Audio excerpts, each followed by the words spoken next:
না যে হুজুর পারবো না, শুধু শুধু হাত উঠায়েন না, আমার হাতটা আমি নামায় ফেলি। তারা নামাইবেন, যারা পারবেন নামাজ পড়তে হাত একেবারে টান টান করেন। এবার বলেন ইয়া আল্লাহ, আরো জোরে আল্লাহ।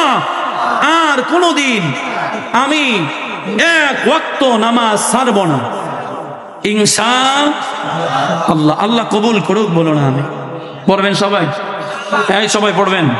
আজকের এই মাহফিল 21 বছর, আজকে কত 21তম না? 21 বছরের মাহফিলের জিন্দেগিতে যদি এই মাহফিলের দ্বারা একটা মানুষ নামাজি হয়, আমি মনে করি আজকের এই দুদিন ব্যাপী মাহফিল, এত বিশাল আয়োজন, ব্যয়বহুল খরচ সার্থক হবে ইনশাআল্লাহ। কথা ঠিক কিনা? আমি সেই সুদূর পটুয়াখালী আমার বাড়ি, আমার বাসা নারায়ণগঞ্জে। এই যে ভাইজান গেছিল, হযরত আমার বাসায় গিয়েছিল।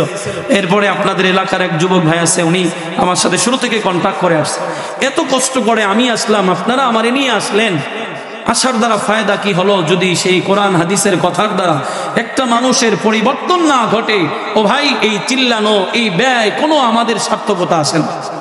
ঠিক কিনা বলেন? পড়বেন তো নামাজ? ওয়াদাটা আল্লাহর সাথে হচ্ছে। আমি খবর নেব হুজুর কাছে ফোন দিয়ে যে হুজুর মসজিদের মুসল্লি বাড়ছে কিনা।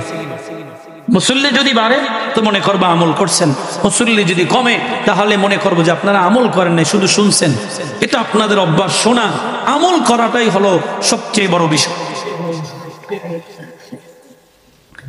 এজন্য আল্লাহ নবী বলেন, এক নম্বর, যেই ব্যক্তি 5 ওয়াক্ত নামাজ আদায় করবে, আল্লাহ তাআলা তার জন্য সম্মানজনক রিজিকের ফয়সালা করবে, দুনিয়ার জীবনের সংকীর্ণতা দূর করে দিবে। 2 নম্বর, মরণের সাথে সাথে কবরের আযাব দূর করে দিবে। 3 নম্বর, ডান হাতে আমলনামা দিয়া দিবে। 4 নম্বর, আল্লাহর নবী বলেন বিদ্যুতের গতিতে আল্লাহ তাআলা পুলসিরাতটারে পার করে দিবেন।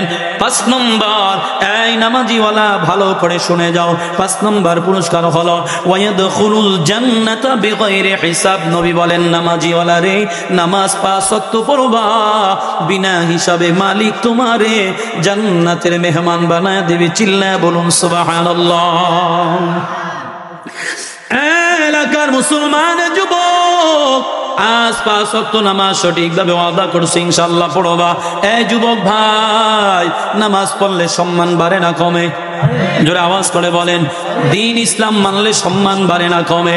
আজ আমি কোরআন মানার কারণে, নবীর সুন্নাহ মানার কারণে, এই কোরআন বুকে ধারণ করার কারণে, মাদ্রাসায় পড়ার কারণে আমার সম্মান বাড়ছে না কমছে? শুধু এই নওগাঁ নয়, আল্লাহর কসম করে বলি, অহংকারিত্বের জন্য নয়, গোটা বাংলাদেশের মধ্যে একটু একটু করে হলো আমি শাহিন মাহমুদ রে চিনে রে বাবা। আমার বংশের গৌরবের কারণে চিনে না, বংশ বড়ের জন্য চিনে না। শুধু এই কোরআন, এই আল্লাহ আর নবীর হাদিস আল্লাহর কোরআন মানার কারণে, এই দ্বীন লাইনে আসার কারণে আজ আমার মতো নগণ্য মানুষটারে এখানে আল্লাহ বসায়া দিল। এই বাবারা, আজ আল্লাহ আমাদেরকে অনেক সন্তান দিল। সন্তানরে আমরা স্কুলে পড়াইলাম, কলেজ ইউনিভার্সিটিতে পড়াইলাম, ডাক্তার বানাইলাম, ইঞ্জিনিয়ার বানাইলাম, গবেষক বানাইলাম, বিজ্ঞানী বৈজ্ঞানিক বানাইলাম। হ্যাঁ, বানাবেন, প্রয়োজন আছে, তবে প্রথম শিক্ষাটা, দ্বীনি শিক্ষাটা তারে শিখায়া দেন। এই যে মাদ্রাসা নুরানি শাখায় যদি সন্তানটারে প্রথম শিক্ষাটা দেন, কিভাবে আল্লাহকে চিনতে হবে, মানতে হবে, নবীকে কতটুকু চিনলে মানলে ঈমান পরিপূর্ণ হবে, এখান থেকে প্রথম শিক্ষাটা নিয়ে যখন সন্তান সামনে আগাবে, আল্লাহর কসম ওই সন্তান কোনোদিন পথহারা হবে না। জানতে জানতে জানলেওয়ালা হবে, জানোয়ার হবে না। জানতে জানতে কখনো নাস্তিক হবে না, কখনো পথভ্রষ্ট হবে না। ওই সন্তান যত বড়ই হোক না কেন, মা বাবাকে কষ্ট দিবে না, মা বাবাকে বৃদ্ধাশ্রমে রাখবে না, মা বাবাকে কখনো আঘাত দিয়া কথা বলবে না। এ যুবক ভাই, ও বৃদ্ধ বাবা, ও সন্তানের বাবারা, ও পর্দার অন্তরালের মা, তোমার কি মনে চায় না গো মা, তোমার একটা সন্তান আজ কোরআনের হাফেজ হবে, তোমার সন্তান মসজিদের ইমাম হবে, তোমার সন্তান এরকম হাজার হাজার মানুষের সামনে বয়ান করবে রে বাবা। কি যে সম্মান আল্লাহ এর মধ্যে দিয়েছে, কসম আল্লাহর, আমি বুঝায় আপনাদেরকে শেষ করতে পারবো না। শুধুমাত্র আল্লাহর কোরআন নবীর সুন্নাহ মানার কারণে আমার মতো নগণ্য মানুষটারে আল্লাহ এত সম্মান দিয়েছে। যদি আল্লাহ দেশের প্রধানমন্ত্রী বানাইতো, এত সম্মান মনে হয় আমি পাইতাম না। কথা ঠিক কিনা? এজন্য বলবো রে বাবা, আজ আজ থেকে নিয়ত করে নাও, 2টা সন্তান হোক, 3টা হোক, একাধিক সন্তানও যদি হয়, নিয়ত করেন একটা সন্তান মাদ্রাসায় পড়াবো, মাদ্রাসায় পড়ালে সন্তান আলেম হবে, আলেম হওয়ার পরে হাফেজে কোরআন হবে। আজ 3জন ছাত্রের মাথার মধ্যে পাগড়ি পরিধান করা দেওয়া হলো, তারা হাফিজি কমপ্লিট করে ফেললো।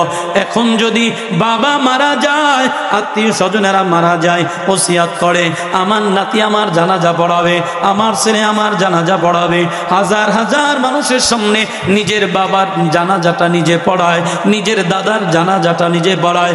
এর থেকে ভাগ্যবান মানুষ এই দুনিয়ার মধ্যে আর কেউ নাই। কথা বলেন ঠিক কিনা? যুবক, তাহলে বলছিলাম ডান হাতে আমল নামা নিতে হলে 5 ওয়াক্ত নামাজ ইনশাআল্লাহ পড়ব।